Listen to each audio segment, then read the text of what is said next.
Hey everybody, it's Doug here. Welcome back to the channel. Welcome back to a new playthrough of a game that has recently come out from Kickstarter called D6. And in case you're wondering, that stands for Dungeons, Dudes, Dames, Danger, Dice, and Dragons. That is the core box there. There's also another box called It Takes a Village. It has all the the Kickstarter expansion stuff. We're going to be using all of that today.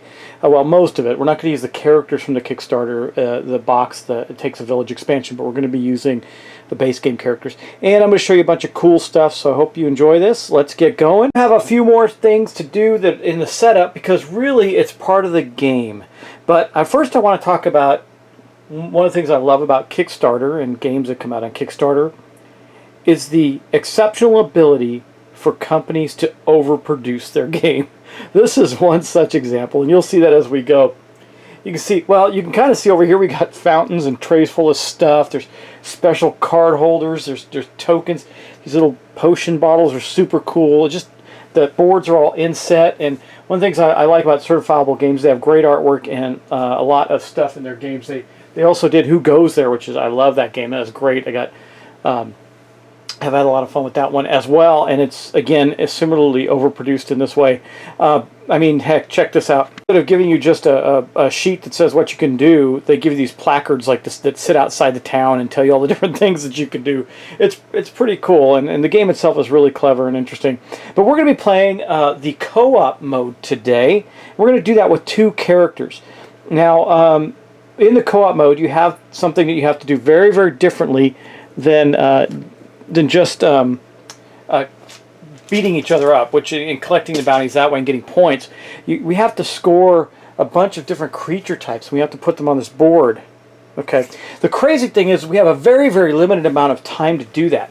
Initially, it's only 4 turns, and that's a total of 4 turns. That's 4 turns for each. That's 2 turns for each character to get going and expand the amount of turns that we have. We do that by turning in bounty cards at our village. It's different than the base game. The normal game is competitive, and you go after each other. There's a lot of take that action going on and everything.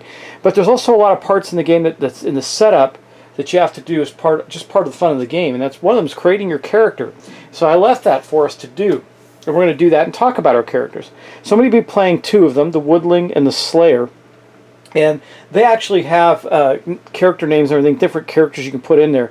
I'll show you the ones that we're going to play, and we're going to get started with our Slayer first as part of the setup and get his stats together, because that's one of the first things you have to do. And to do that, we're going to take this big thing of this what's called the Fountain of View, or Fountain of Views, or something like that, and we're going to generate our stats from that. This is a fountain full of stat tokens. That's right.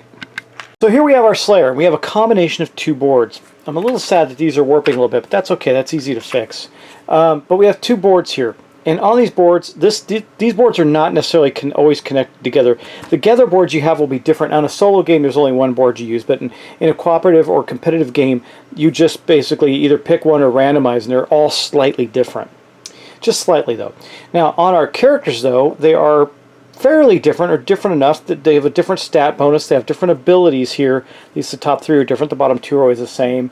And there's some things we're not going to use in the co-op mode. I'm not going to get to talk about, like the cash cube. But the first thing that we have to do, and this, by the way, this is the guy that I picked, and I'm going to talk about him in a moment and tell you his backstory. But the first thing we have to do is roll up our stats. So what we do is we take a D6. We're going to roll. If we roll anything a 3 or below, it's a 3, and we get a coin. If we roll a 4, 5, or 6, we just get that stat. You'll see how this works. It's pretty clever, and it helps out a lot. So the first one we got, wow, that's a great start for the Slayer. Obviously, I think, so a couple areas of importance. One is skills, and I'm going to put this here right away because we have a bonus of +1 here, so I'm not too worried about strength. But this allows us to unlock at 6. We get the stack skills 2 times. That means we can put 2 in there. It's pretty cool. But at 5, if we had 5, we get to unlock all 3 of our skill slots. So we definitely want to do that, and that's going to be important. That was our first roll. That was a good roll, good start. A 4, that's not too bad either. So I have a choice. I can hope for the best and put it there and get a 5, maybe, or I can say we're going to do a 4 in stealth. I think we're going to do that. Let's see, we're rolling pretty good right now. A 3, that's not as good, so we're going to get a 3. I think we'll just leave that here, and we're going to hope and pray that that's not super low. Oh no! Oh no! Well, we're going to get 2 coins out of that, but that means that his strength is going to start out as a 4. That's not the ideal scenario I was hoping for. He does also get 2 coins because he rolled low on a couple of stat rolls. So he's got a 4, 4, 3, 6. Could be worse. He's got a lot of skills. That's going to help him out a lot. And the strength stat really only helps you to hold cards. So it's not the worst thing in the world. But there's also some stat rolls in the game you may have to make. You can make stealth rolls, all kinds of things. Let's talk about our Slayer's skills. He's got his broadsword ability. Now, every hero normally defaults to a D6 attack die, but because if I use his broadsword, which uses it up until he goes back and recovers it, it will give him a D10 for that one fight. He also has the Berserk ability, which means he can lose one of his 3 health points to get +4 to a combat roll.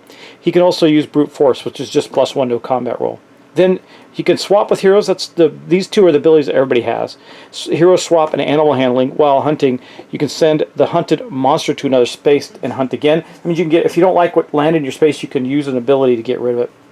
Now, talking about his gather board, like I said, these are somewhat unique in the fact they're slightly different. The potions are the same. Your backpack is different, or your hides pack is different, and your gathering roll is different.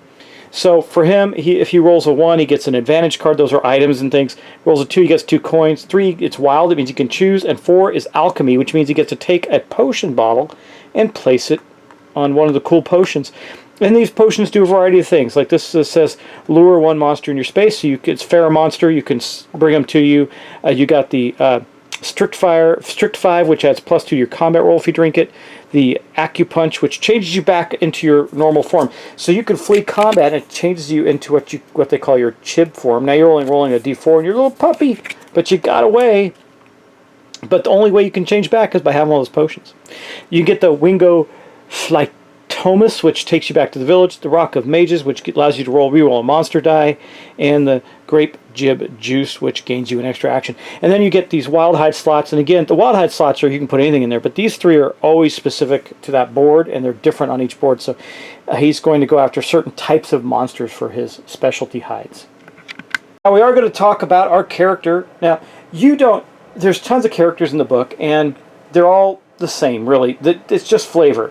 So while I did pick a Slayer for a Slayer, I could have picked Kristoff the werewolf to be my Slayer character. It really doesn't matter. But because I like to be thematic, I'm going to stick with it. Now, why do I book like a card here? Well, I'm bookmarking the book because one of the things that isn't great about the book is it's laid out very artistically, almost like a funny, like a cool RPG book. But for a board game, it's not laid out as like a typical board game book, which makes it a little hard to follow at times. So I've bookmarked things, stuff like that, so I can keep track. Anyway, we're going to be playing the Dragon Guard. He's a Slayer. You see his chib is a pup. He turns into a pup. It says, watch his lair, guard his gold, stay his fury. Before he was the dragon's protector, he was its friend. In those days, a winged shadow over the land meant security, safety, and good fortune. But when greed corrupted the beast's hearts, the Dragon Guard vowed to protect it until it remembered what it once was and could be again a force of good. But we may end up slaying it anyway.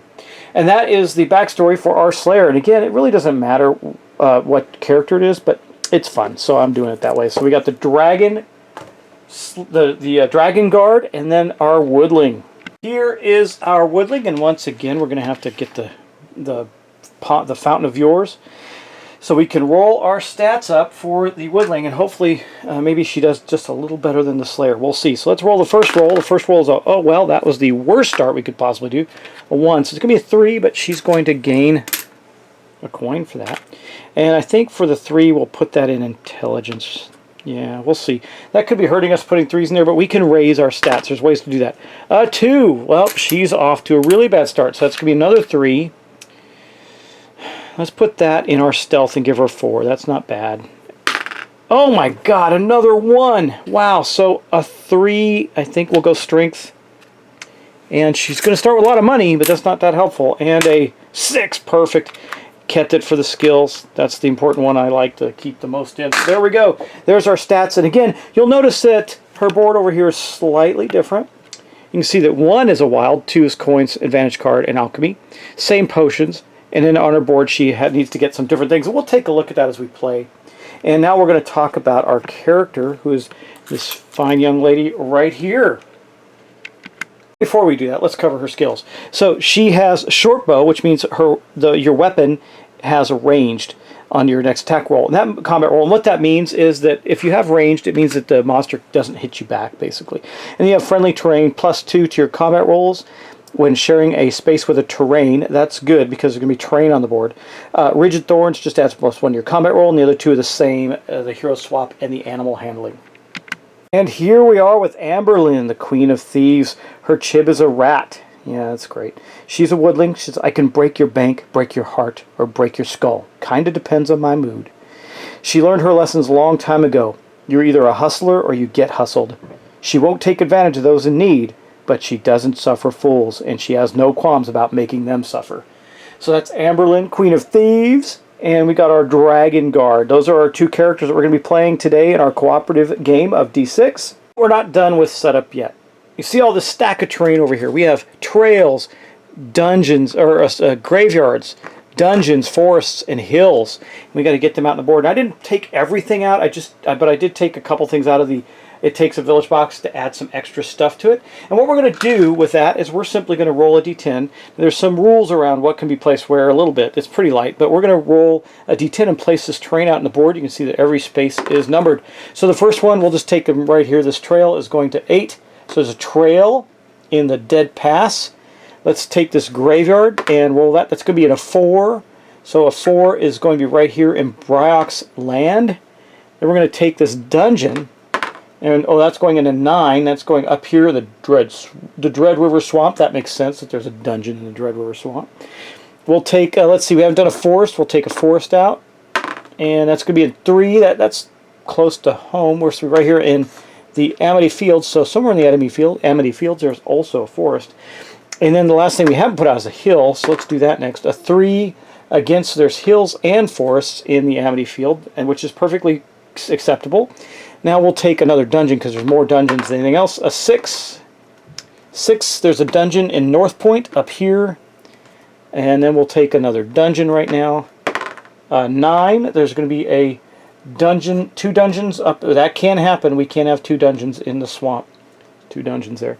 And a 7 for the other one. Let's see. So that's going to be in the. There's a dungeon in the Wastelands.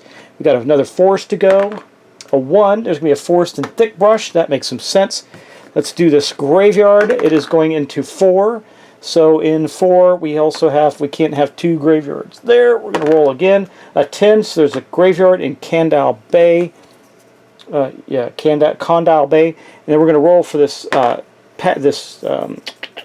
trail. There's going to be a trail in Sweet Harbor, and then last but not least, we have a hill that's going in 3. Nope, can't do that. And 9, we can do. No, we're going to re-roll that again. There's already enough stuff there. 1, there's a hills and forest in the thicket up there. That's our terrain. That's going to get us to a point where we can start. Now, we have our character tokens out here. Here's the Slayer's token, and here is the Woodling's token, but we also have standees for them. I'm not going to use the standees on the board because the tokens are easier to see, but here's what they look like, and we'll use them in fights. So you'll see how that works. Okay, next up I want to explain one more thing, and then we could just dive right in. There's a lot of actions that can be taken in the game, which you saw in those placards, and we'll get into that as we play. Here's an important part to the cooperative game. Now, in the cooperative game, we also have to place out some monsters. We'll do that last before we get going. I'm going to put 2 monsters out for each character. But this is our turn track, right? So you can see there's a red mark on the 4. Now, when we turn in bounty cards, we get to move this up. And we're only going to get 8 bounty cards for the entire game. So we'll be able to move that all the way up to 12. But to do that, we're going to have to turn in those bounties fast. We have to fill this board up. We do that by turning in our specialty hides, by getting special monsters, and fulfilling other obligations. Bounties do not give us things on that board. They just extend our turns. And during that time, at the end of the turn, instead of doing these heroic quest cards, which are the gotcha cards in the game that allow you to do a lot of bad things to people and also help you, we're going to get to, at the end of the roll, and place these abilities out. We can use them at need, and that's going to be replacing those heroic quests. So I think that's it for that. Let's just get the monsters out and see what we got going. So okay, one of the last things that we have to do is we're going to have to get some monsters out on the board. And we're going to put out 2 per player. So we got 2 monsters for Amberlynn and 2 monsters for our Dragon Guard. Let's see, this is the first 2. Oh my gosh, a dragon. But we're going to have to see where the dragon goes, and we're going to have to see where this owlbear goes. we have basically 2 parts left to the setup. We'll see how this all rolls out for us. There is our D10. We're going to roll to see where the dragon goes. The dragon's going right in front of us in number 2. And the owlbear here is going in number 8, which is right here at the dead pass. Now the owlbear, you can see, has a D8 plus if they're in dungeons. So I'm glad that owlbear didn't show up in here where there's 2 dungeons. And the dragon doesn't get any bonuses. He's just super strong already. And we're going to have to pick 2 more. Wow, dragon right off the bat. That's crazy.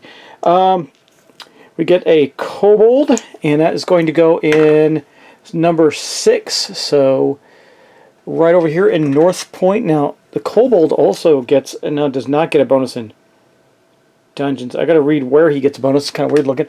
And then the and a minotaur, which is going to go in 10. So down here at Condal Bay. So again, not helpful to the bonuses of that monster, but those are the monsters that we have out currently on the board. And I don't know why you're there. You should be there. Okay. And then what else do we have to do? Both players get a single advantage card.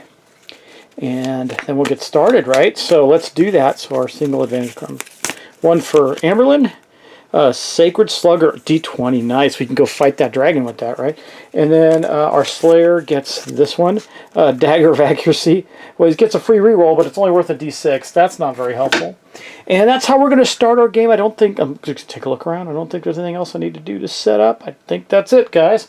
So we're going to get right to it. Now, as we get started, we normally are going to pick, we would roll to see who goes first, but I'm just going to pick our, I think I'm going to pick our Woodling to go first, and the woodling is, of course, in the village. And there's lots of things we can do while we're there. And as we start our turn, now remember that. Okay, first off, I want to talk about some things in the rules. Now you see this section here says winning is losing. It says you're going to begin the game with a total of 4 turns, and that's true. But the way this reads, I want to make sure you understand it because it took me a couple of steps. And I actually tried playing it with the way I first thought I read it. That would have been a disaster. So it says in co-op, this is what was confusing. In co-op, players will alternate turns but still move the compass dial forward at the end of each turn. So they should have used some different terminology because I watched the creators play a co-op version of that. And the way that reads is after the woodling's turn, you'd advance the track. After the slayer's turn, you'd advance the track. That's not true based on the playthrough I saw. It's you take the woodling's turn, then you take the slayer's turn, then you advance the track. But that's not the way that reads. So that's a little concerning because you only have 4 turns, and I promise you, if you try to do it the way this kind of reads to us, you just lose. You just lose horribly because it goes so fast. It's unreal. I don't know how you manage it. I guess in the co-op game, you have a couple of other things that you can do that might extend that for you. But that's one of the things that I wanted to point out to you because there's definitely some, while the rules are, I mean, I don't know. I love the book, by the way. I absolutely love the book. It's so cool. It's like an old D&D book. It's got all this really neat material in it. It's just that they laid it out like the rest of the game in like the most creative way fashion, which doesn't necessarily lend to the best learning experience with the rules. So I'm not complaining about it. I think it's cool. It's just I had to really read through a couple of different things as I was learning to play this game and test it and try it, which is not, well, maybe not normal. I know you guys know I make some bumps and bruises when I'm trying to do a playthrough of a game I haven't played really before. But this is one of those cases where, man, I really went back and forth with it and had to take a look at things. It was kind of crazy. But here we are. So the first thing we're going to do on our turn is start with our general gathering roll, which means we're going to put out a new monster and we're going to get some stuff to start with. So we're going to start with, now when we do this roll, it's a D10 and a D4, so I'm going to grab that D10 there and get a D4 out. The roll for the gather applies to both characters, the Slayer and the Woodling, so that's kind of neat. Like I said, I watched a playthrough with the people who created the game, and I saw that they were not moving that track every single time someone took a turn. They were moving it, well, at first they forgot to move it at all, but then they went back and corrected course. So they moved it after both players took their turns, and I watched that to make sure that was consistent, and it was. So that's what I believe that's the way it's supposed to be played, because if you played it where you move it after every character's turn, I don't see how you could possibly succeed. It's really, really rough. But anyway, let's do that and get going. So our first gather roll of the game is going to be a 3 and a 3. So we're going to draw a monster out of the bag and put it in the 3 space. That's good. That's helpful to us. Nice and close by. Oh, I got to get our bounties. That's what I forgot to do. So before we move, we're going to get that. Mushrooms.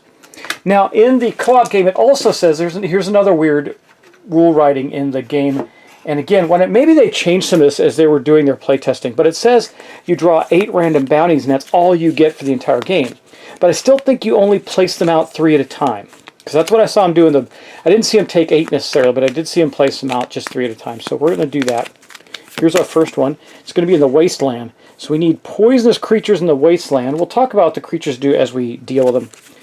And for our second one, we're going to get beasts in the swamp, and the swamp is pretty far away. I think, yeah, all this so far we're not close to home. We're going to get the harbor, that's close to home, with undead. We need undead in the harbor. Right now there's a dragon, and that's the 3. So we're just going to take 1, 2, that's 3, 4, one more, 5, and that's going to be our bounties for the game. Okay, that's it. I'm just going to put these aside for now.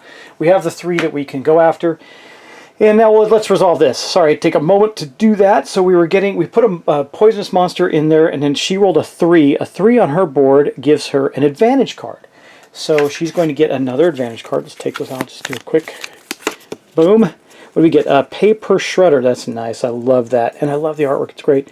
D8. Before combat, pay 3 coins to change to a D20. So now I got 2 ways to get a D20 for her. That's pretty good. And on the Slayer, that 3 is wild, and I think for the Slayer, that wild card, I think he's also going to take, no, yeah, he is. He's going to take another advantage card, 2. Let's do that. Another, so daggers, he's got 2 daggers. Dagger of Dread, +3 combat against all undead. So he's got 2 daggers. They don't help much, because he can bump a D10 up just with a skill, up to a D10 anyway. But let's take her turn now and do some stuff. There's all kinds of things you can do in this game that don't equate to taking an action. You know, like fighting is not an action. If you're occupied in a space with monsters, you fight them. You engage them or you disengage from them. And there's a lot of things you can do in the town, like the training camp and this other stuff that you got. And I'm not too concerned about that right now. But I do think that we're going to spend a couple of coins here to get yet another advantage card. I want to go out to the... Now, she can only hold 3 because her strength's only 3. She can only hold 3 cards of each type. We could also, there's other things we could do there. We get a horse and travel around. We might want to do that so we can get to the wasteland and hunt the right kind of creature that we need in the wasteland, a poisonous creature. We could try and pull in that. Oh, you know what we could do? There's this thing called Pharaoh Monster. Lure one monster into your space from any other space. So what we're going to do, of course, I can do that. A gather roll would be an action. So right now I can't do that. But let's do this. We're going to spend 2 coins to get another advantage card. That'll be her 3. This says, I'll use these mini spikes to add a little more damage. +1 to a combat roll. That's good.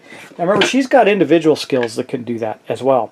But for her first official action of 3, you can see here, we're going to use her first action. We're going to do a gather roll. Hopefully she gets the ability, either a wild or the ability to do alchemy. A 2 is neither of those things. She got 2 more coins. Okay, so that's her gather roll.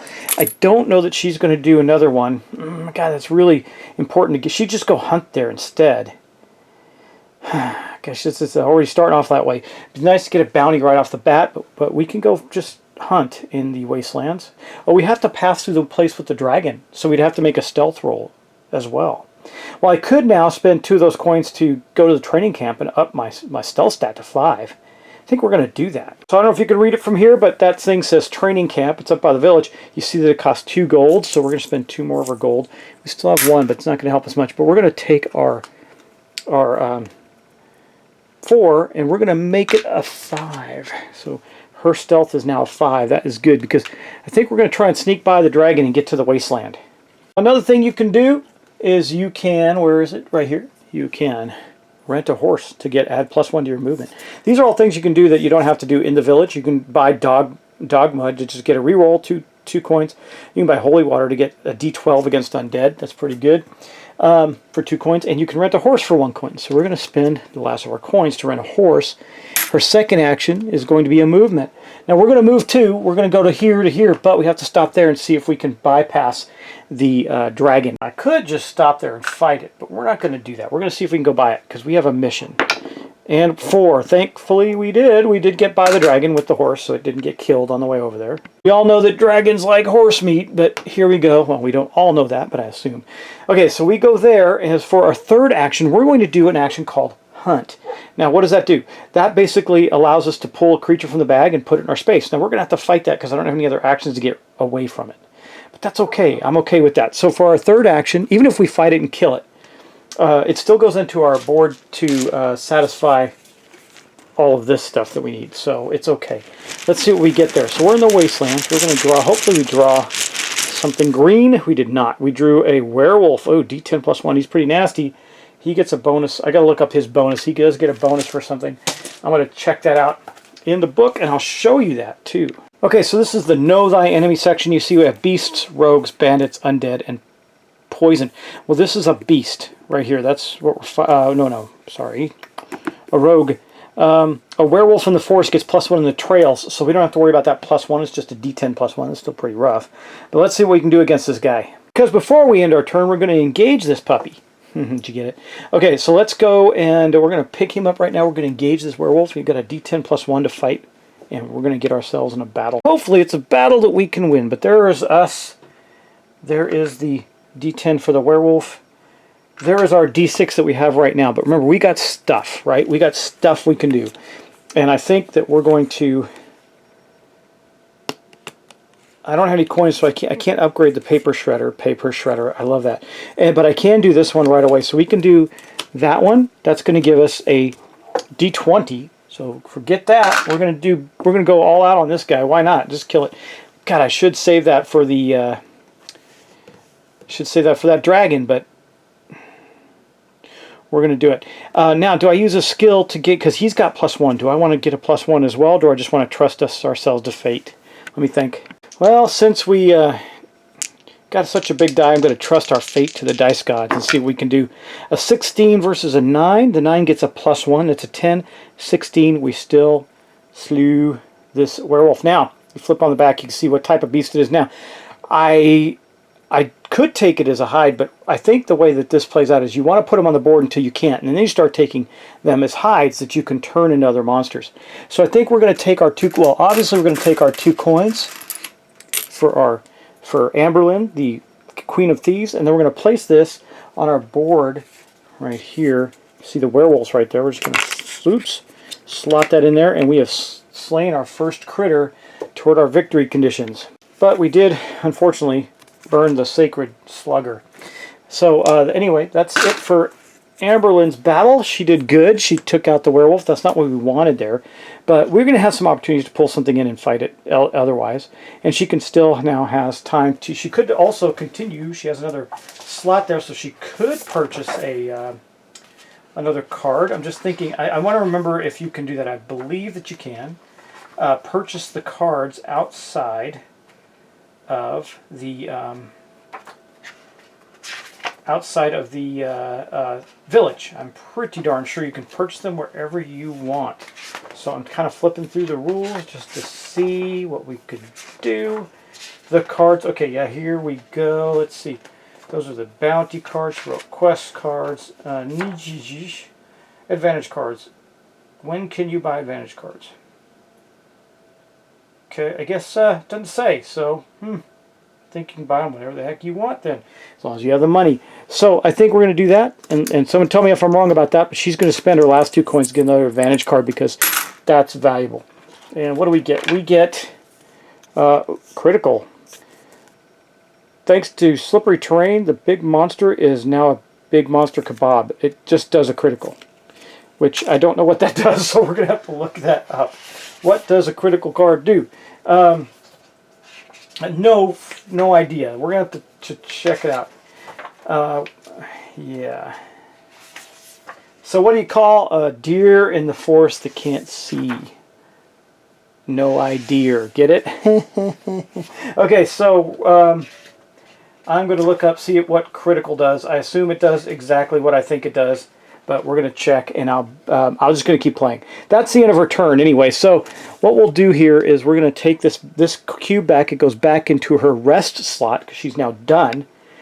And the last thing she gets to do in this step is she's going to roll on this chart. Now, because we're playing cooperatively, we get to add these two things in. If it was solo, we wouldn't have these two. But we're going to put it in the 6th slot, which is a pack pigeon. Empty your pack without returning to the village. I love that. That is really good. So that is the current special ability that we have. So I need to figure out what a critical does. I assume it just kills something, but we'll have to see. Wait, is that a card that got... No, it says advantage card, so it's correct. All right. Okay, critical allows us to double our roll. So we don't roll twice. We just double. We roll and then we double it. Pretty good. Now, you know, I can spend cards like that. I think I can spend them after I roll even. In skills, like I can decide after I roll the dice how I spend my skills and things like that. Unless it changes the die face, right? Like I add +1 to my combat. Like I think when I do those, I can do those any time. Because they're not that easy to get back either. But anyway, we're here now for our Dragon Guard's turn. We're going to roll his Open Gather and see. We get a 3 and a 1. Wow, we're all up on the 3s, right? A 3 is where we're going to send a monster. Do we have a monster in 3? I think we do. We do. That's the same place we put one before, the fields. We have an orc in the fields. That orc will get a hill benefit because there's hills there. To fight it, and now there's 2 monsters in 3. Now, we don't have anything for the hills yet, so not that great. But let's go on now to our... Oh, and then we get our rewards. So 1 for the Dragon Guard is another advantage card. It's going to be a dagger, I'm sure. No, Monster Trap, D12. Very nice. That's much better. D12 is way better. And then for our Woodling, number 1 is Wild. So she is going to take a potion, and it's going to be this Pharaoh monster because that will allow her to pull a monster into her space, and then we can use the pack pigeon to get another turn because that would be awfully helpful. Okay, that is the end of the Open Gather. So now we're going to start taking our actions for our Slayer. Where does he want to go? Because, you know, he's got a dragon in his face. That's kind of a problem. He can try and stealth by it. His stealth is 4. He might be able to get by. He's only got 1 gold. So I think for his first action of the turn, let's do another gather roll. I think that's the wise thing to do. Get some more stuff right here. So we're going to roll a d4 and see what we get. We get a 1. That's going to be another advantage card.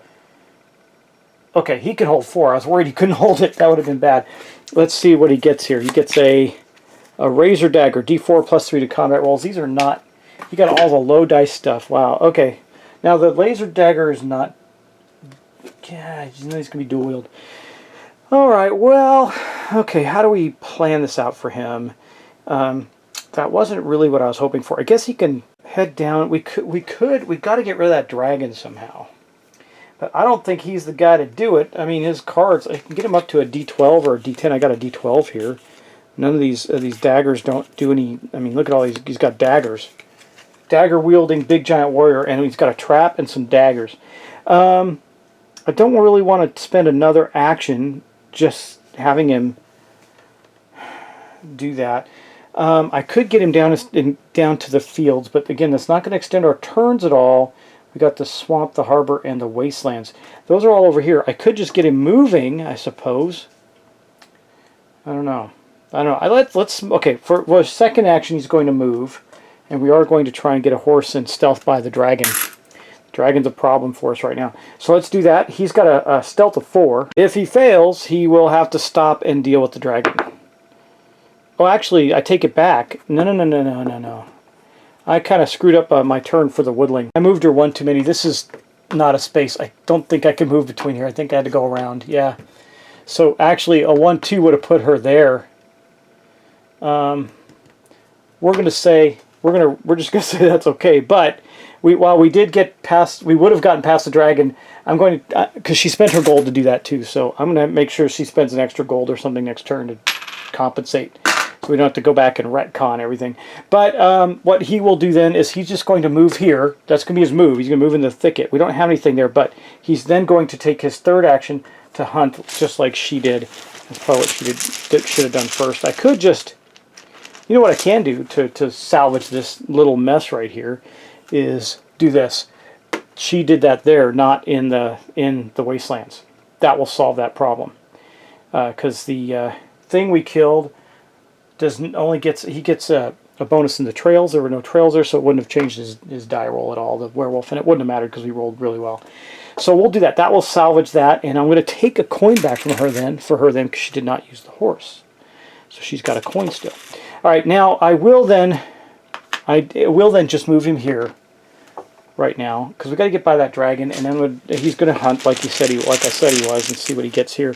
He gets a kobold. Again, that's another creature. It's a D4 creature, and it fights in the trails, and I think he's just going to engage it. Why not? He's got stuff for this thing. So here he goes. Our dragon guard is going to fight this kobold. The kobold gets a D4 +1. That's all. And let's see. I don't feel the need. I have a D6 at the moment. I could just burn something, I guess. I could, in case I miss, I suppose. Well, you know what I'll do? I'll use this. D4 +3. So we're going to lose that. It's going to go down to... Oh, wait. Wrong D4. That's my D4, punk. And then we'll get the D4 for him. But we get a +3 combat roll. He just gets a +1. So we should be okay there. All right. We got a 3 and a 3. That's weird. Those dice are different. So we got a 3, 4, 5, 6, 3, 4. Killed the kobold. We get to add him now to our tableau. Killed him. That is good. And that is going to get rid of this card, which is fine because it wasn't that great. And that is all 3 actions for our Slayer as well. So do I want to... Oh, he gets 2 coins for killing the... I think. Let me look. Just double check. Of course. Killed the kobold for 2 coins. Now, if we get another kobold, we'll have to take it as a hide, because we can't kill 2 of them for that board. Then we get 2 coins. And I think he will leave it alone right now. That's all he's going to do. So that's going to mark the end of his turn. Being that we get to roll a D10 here and add something. It's going to be a 6. We can't do that. We already have one. A 9. It's going to be the coordination. Both heroes may move 1 free space. And then we'll probably use that right away, because that also marks the end of both of our turns. So the turn track now goes... Okay. Now this feels a lot less stressful, because I was just dying last time trying to figure out how to survive this under current circumstances. It still feels like I might not win, but, you know, we only got 3 more turns left. We've got to move that needle for sure. Okay, now let's go back around. We're going to go back to our woodling again, but I think we're going to stop there. Why? Because we took 2 turns, and I also explained all the rules. So that'll make this a rather longer video. And that will give us some time. If you caught something that I did, you'll be able to tell me. Because while I've test played this, I've not played it with people. I've not really played it through at length. And I do think it's a lot of fun. But we're going to have to battle it out. We've got 2 creatures onto our board. We got that dragon in our face. That's rough. And I think, I do believe that we're going to go down and take it on, because here's something we can do. We could use this D8 or this paper shredder, maybe get it up to a D20, get some coins. I could easily do that. And then do the critical and double our roll. We have a pretty good chance of killing it. Wouldn't be so bad, right? But we'll see. We'll see. We're going to get to that next turn. Now, you notice this spot here? That's for the competitive version of the game. That dial that we're using on our hide collections board would normally be there during a competitive game. And I think I'm giving you a really good feel for how the game rolls out and what we have to do. So, guys, thanks for watching. Thanks for participating as always. I really appreciate it. I hope you're enjoying this already, and I hope you'll enjoy it more. I'm trying to make it as fun as possible. It's a fun game. It's pretty cool. But I appreciate it, and I'll talk to you in the next episode. By the way, this will come out right before the last episode of Tainted Grail for the season. That ended up really cool. I hope you watch it through the end. It had a great ending to it for the season, anyway. And then also, I will probably move on from playing XCOM Chimera Squad. There's some other things that I can do from a video game standpoint that you probably enjoy more on the channel that's more appropriate. And also, if you're listening to this, I am looking for people to do one-shot role-playing games. I want to mix it up and have different people come in. If you're interested in that, please write me. You don't need any experience. You just need to want to come and have fun and act it out and have a good time. The rule sets that I'm pulling in and things I'm doing, you won't really need to know much other than just pretend to be somebody else, right? So, or you can pretend to be you in some cases. We'll see. But hopefully you'll jump in and do that with me because it's going to be a lot of fun. All right, guys, take care, and I will see you in the next episode.